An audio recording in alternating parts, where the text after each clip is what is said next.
Peringatan, animasi ini dibuat dengan tujuan sharing pengalaman pribadi sang pengirim cerita. Dimohon untuk menghargai cerita tanpa menyudutkan beberapa pihak. Selamat menonton. Bagi gue, akan selalu ada kisah-kisah aneh di hidup ini yang bahkan kita sendiri nggak akan pernah tahu. Bahkan, pengalaman NDE gue alias Near Death Experience yang mungkin aja bisa terjadi, yang bikin gue nggak bisa lupa sampai sekarang. Semoga kalian berkenan dengerin cerita gue ya. Jadi, kejadian ini terjadi pas saat gue masih kuliah di tahun 2019. Kebetulan, waktu itu gue pindah dari Makassar ke Bogor untuk kuliah. Dari bocah coto Makassar jadi bocah sotomi Bogor, hehe. Dua-duanya enak sih. Yang gak enak tuh kalau selama ngekos telah dikirimin uang bulanan. Ups, malah curcol, hehehe. Oh iya, kenalan dulu. Sebut aja nama gue Feby. Gue memang sedikit peka dengan sesuatu yang tak kasat mata. Ya, kalau dipikir-pikir, mungkin gue akan cocok jadi member Ghostbuster. Sayangnya, mereka cuma pemburu hantu fiktif. Back to the topic. Waktu itu Bogor lagi hujan yang cukup deras. Ya 11-12 sama Amega Kurel lah. Dan gue sedang dalam perjalanan pulang dari kampus. Dengan keadaan baju yang basah kuyup, gue memutuskan untuk singgah berteduh di depan ruko kosong. Di sana cuma ada gue sendirian menggigil kedinginan. Saking derasnya, gue milih buat duduk ngemper di depan ruko daripada nungguin sambil berdiri sampai kaki gue pegel. Soalnya hujannya awet banget. Gue yakin redanya bakalan lama. Pas lagi bengong liatin jalanan, gak berselang lama tiba-tiba ada pemotor yang juga singgah berteduh. Gue liatin tuh pemotor itu. Dia seorang wanita dengan range usia ya 24 atau 25 tahunan lah maybe. Tingginya sekitar 167 cm dengan rambut sebahu. Nah, karena dia memakai masker, gue jadi gak ngeliat jelas wajahnya. Terus dia tiba-tiba nyeletuk. Hujannya awet ya mbak? Gue jawab dong. Iya mbak, deres banget. Entah kenapa, gue merasa suasana yang berbeda saat dia membuka maskernya. Terlihat wajah yang cukup pucat. Cuma gue pikir mungkin dia sedang kedinginan, makanya kelihatan pucat. Atau paling enggak ya dia belum makan dari pagi. Please, semoga aja bukan karena belum makan dari pagi. Soalnya itu nyiksa woy. By the way, dia terlihat sangat cantik menurut gue. Bulu matanya lentik, hidungnya mancung, dan memakai behel. Beberapa menit kemudian, kami sedikit ngobrol buat memecah keheningan di tengah riuh air hujan. Dia nanya ke gue, oh iya, mbaknya mau kemana? Terus gue jawab, aku dari kampus mbak, ini mau jalan pulang ke rumah. Kalau mbaknya? Dia ngerespon pertanyaan gue tanpa menengok ke arah gue. Gini jawabannya, walah, kalau aku dari rumah sakit, mau pulang ke rumah nih. Kami berbincang cukup lama sembari menunggu hujan reda. Ada satu kalimat yang menurut gue cukup merinding pas dengernya. Dia bilang, mbak, hati-hati ya.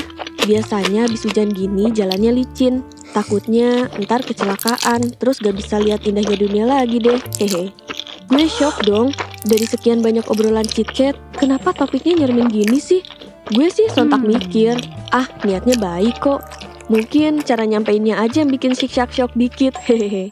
Beberapa jam kemudian, hujan udah mulai reda. Selama itu, gue nunggu ngemper di depan ruko kosong sama orang asing. Akhirnya, gue memutuskan untuk bersiap-siap melanjutin perjalanan pulang gue. Pas gue mau melepaskan helm yang gue pakai, ya karena gue kurang nyaman dengan helm yang basah sih. Tiba-tiba dia negur gue sembari menahan tangan gue yang mau melepas helm. Mbak, jangan dilepas helmnya. Gak apa-apa, pakai aja. Ntar kalau jatuh, setidaknya kepala mbaknya gak kenapa-napa. Ucapnya dengan nada datar. Sontak gue pun gak jadi melepas helm ini dong. Iya mbak, makasih ya udah diingetin. Ucap gue dengan senyum kebingungan. Akhirnya gue udah siap dan akan menyalakan motor.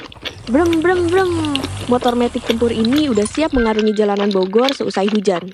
Oh iya, sebelum gue pergi, gue menoleh ke arah dia sambil senyum dan bilang, "Mbak, aku duluan ya."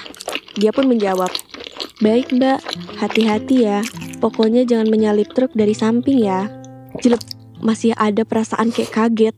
Kenapa nih orang care banget sama gue? Why? Jelas gue makin bingung dibuatnya. Oh iya, BTW, dia pakai helm juga berwarna pink pastel dan motor Vino biru gitu.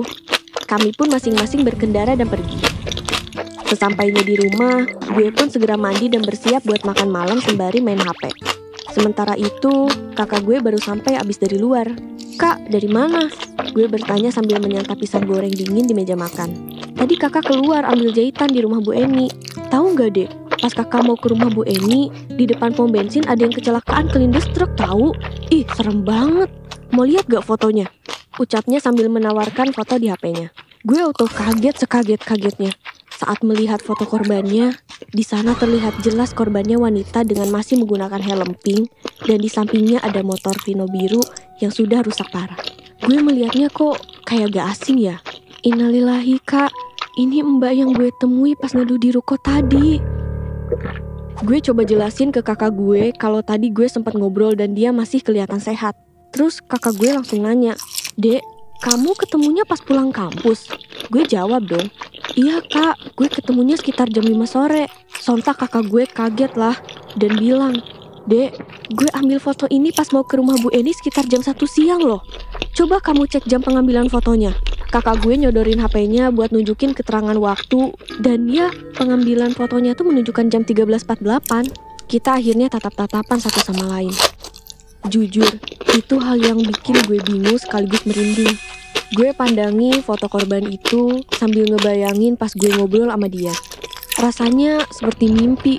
Akhirnya gue baru menyadari semua kata-kata almarhumah. Ternyata dia mengingatkan gue untuk tetap berhati-hati dalam berkendara agar tidak terjadi seperti yang dia alami. Surga untukmu mbak, please banget buat kalian pengguna kendaraan, khususnya motor, pakai helm SNI. Jangan ngebut pas hujan, usahain neduh dan istirahat, karena ada keluarga dan orang yang kalian sayangi menanti kalian. Dari sini gue sadar, ini adalah pesan tak kasat mata dari seseorang yang mungkin gak seberuntung gue. Kalau gue ternyata harus berhati-hati setiap kali berpergian. Dan alhamdulillah, gue juga masih diberi kesempatan untuk hidup. Buat teman-teman semua, tolong hati-hati ya dalam berkendara. Ingat, selalu ada orang yang nunggu kita pulang.